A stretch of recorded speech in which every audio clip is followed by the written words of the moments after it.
ഇത് ചോദിക്കാം. ഇപ്പൊ എനിക്കിപ്പോ ഇതിപ്പോ ജീവിതത്തിൽ ഒരുപാട് കാര്യങ്ങൾ അനുഭവിച്ച് ഈ ഒരു ചെറിയ പ്രായത്തിൽ നമ്മളിപ്പോ അനുഭവിച്ച കുറെ കാര്യങ്ങളുണ്ട്. അതിപ്പോ അനുഭവത്തിന് ഒരു തടസ്സമല്ലല്ലോ. അപ്പൊ 15 വയസ്സുള്ള ഒരാളും 55 വയസ്സുള്ള ഒരാളും വയസ്സ് കുറച്ച് എക്സ്പീരിയൻസ് ഉണ്ടെങ്കിൽ തന്നെ അനുഭവിച്ചതിന്റെ ആ ഒരു ഇന്റൻസിറ്റി വളരെ വ്യത്യസ്തമായിരിക്കും. ഓരോരുത്തർക്കും ഇപ്പോൾ രാജ്യം നഷ്ടപ്പെട്ട രാജാവിനും കളിത്താട് നഷ്ടപ്പെട്ട കുട്ടിക്കും ഒരേ സങ്കടമായിരിക്കും എന്ന് പറയുന്നത് കേട്ടിട്ടുണ്ട്. അതുപോലെ തന്നെ ഞാൻ എന്നോട് ചോദിക്കുകയാണ്, എനിക്കിപ്പോ എന്താണ് എൻ്റെ ലൈഫ് എക്സ്പീരിയൻസിൽ എനിക്ക് ഇതുവരെ ഈ അനുഭവിച്ച എന്തെങ്കിലും എനിക്ക് പബ്ലിക്കായിട്ട് ഷെയർ ചെയ്യാനുണ്ടോ? എന്തെങ്കിലും ഒരു അനുഭവം, അത് നെഗറ്റീവ് ആവാം പോസിറ്റീവ് ആവാം. എനിക്ക് ഈ അനുഭവിച്ച എൻ്റെ പേഴ്സണൽ ഒരു എക്സ്പീരിയൻസ് മറ്റുള്ളവർക്ക് ഒരു ഇൻസ്പിറേഷൻ ആകാണെങ്കിൽ അങ്ങനെ എന്താണ് എനിക്ക് പറയാനുള്ളത്?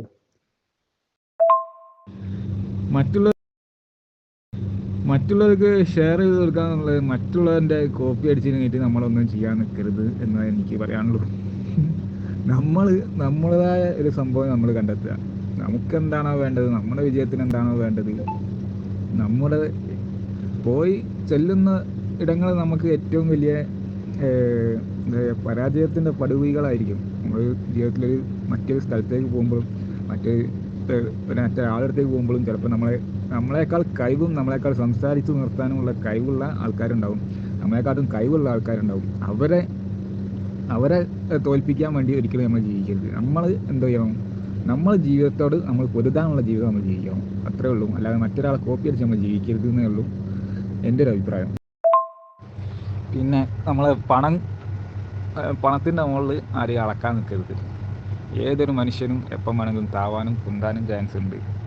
പിന്നെ കയ്യിൽ നിന്ന് നമുക്ക് മറ്റൊരാൾക്ക് സഹായം ചെയ്യാനുള്ള മനസ്സുണ്ടാവുക. അതായത് ഒരുത്തൻ ഒരു പ്രയാസപ്പെടുമ്പോഴോ ഒരുത്തൻ ഒന്ന് വീണ് പോയാലോ എന്തുണ്ടെങ്കിലും ഒരുത്തൻ മുന്നിൽ ഒരു പ്രശ്നത്തിൽ നിൽക്കുന്നവനാണെങ്കിൽ പോട്ടെ, ഒരു ചെറിയൊരു കവറ്, നമ്മളൊരു സാധനം വാങ്ങിയിട്ട് ഒരു കവറിൽ പാക്ക് ചെയ്യാൻ ഒരുത്തൻ ഒരു കൈ കൊണ്ട് കഷ്ടപ്പെടുമ്പോൾ മറ്റേ ആ കവറിലേക്ക് ആ സാധനം ഇടാനുള്ള ഒരു ഹെൽപ്പ് ചെയ്തു കൊടുക്കാനുള്ള മനസ്സ് വേണം. അല്ലാതെ ഓൻ്റെ കാര്യം ചെയ്ത് പോയിക്കോട്ടെ എന്ന് ചിന്തിക്കരുത്. അതായത് ഞാൻ ഇന്ന് നമ്മളെ ഹെൽപ്പ് ചെയ്യാൻ ശരിക്കും പറഞ്ഞാൽ എല്ലാവർക്കും പേടിയാണ്. കാരണം ഹെൽപ്പ് ചെയ്തതിന്റെ പേരിൽ പിന്നീട് ദുഃഖിക്കാനുള്ള ചാൻസുകൾ ഒരുപാട് വരുന്ന ഒരു കാലഘട്ടത്തിലൂടെയാണ് ഇന്ന് പോകുന്നത്. ഇപ്പോൾ ഫിനാൻഷ്യൽ ആണെങ്കിലും എന്തിനാണെങ്കിലും നമ്മൾ ഹെൽപ്പ് ചെയ്ത് നമ്മൾ നല്ല രീതിയിൽ ഹെൽപ്പ് ചെയ്തിട്ടുണ്ടാകാം. പക്ഷെ അതൊരു കുറച്ച് കഴിഞ്ഞാൽ അത് ഈ എന്തിനാ അന്ന് അങ്ങനെ ചെയ്തത് നമ്മളോട് തിരിച്ചു ചോദിക്കേണ്ട ഒരു സാഹചര്യം വരുന്ന ഒരു കാലഘട്ടമാണ്. ഒന്ന്. രണ്ട്, നമ്മൾ ഫിനാൻഷ്യൽ ഇപ്പോൾ ഒരാൾക്ക് ഫിനാൻഷ്യൽ ഒരു 25,000 ഒരു 25,000 10,000 28,000 ആവശ്യം വന്നു. അത് നമ്മൾ കൊടുത്തു. അത് കൊടുത്തു കഴിഞ്ഞാൽ അത് തിരിച്ച് ആ പറഞ്ഞ സമയത്തുള്ള തരിക എന്നുള്ളതാണല്ലോ ഒരു രീതി. അങ്ങനെയാണല്ലോ അതിൻ്റെ ഒരു എത്തിക്സ്, അങ്ങനെയാണല്ലോ. അത് ആ സമയത്ത് തരാമെന്ന് നിൽക്കുകയും അതങ്ങനെ കുറേ കാലം കൊണ്ടുപോവുകയൊക്കെ ചെയ്യുന്നത് അത് ശരിക്കും അവിടെ ഒരു അകലിച്ച ഉണ്ടാക്കാനും ചാൻസ് ഇല്ലേ? ഞാൻ സഹായം എന്ന് പറഞ്ഞത് മാനസികമായിട്ടും ശാരീരികമായിട്ടുള്ള സഹായങ്ങളാണ് പറയുന്നത്. ഫിനാൻഷ്യലി ഉള്ള സഹായം ഞാൻ പ്രോത്സാഹിപ്പിക്കുന്നില്ല. എൻ്റെ അനുഭവത്തിൽ തന്നെ ഒരുപാടുണ്ട്. അതുകൊണ്ട് ഒരിക്കലും നമ്മൾ ഫിനാൻഷ്യലി ആയിട്ട് സഹായം ഞാൻ പ്രോത്സാഹിപ്പിക്കുന്നില്ല.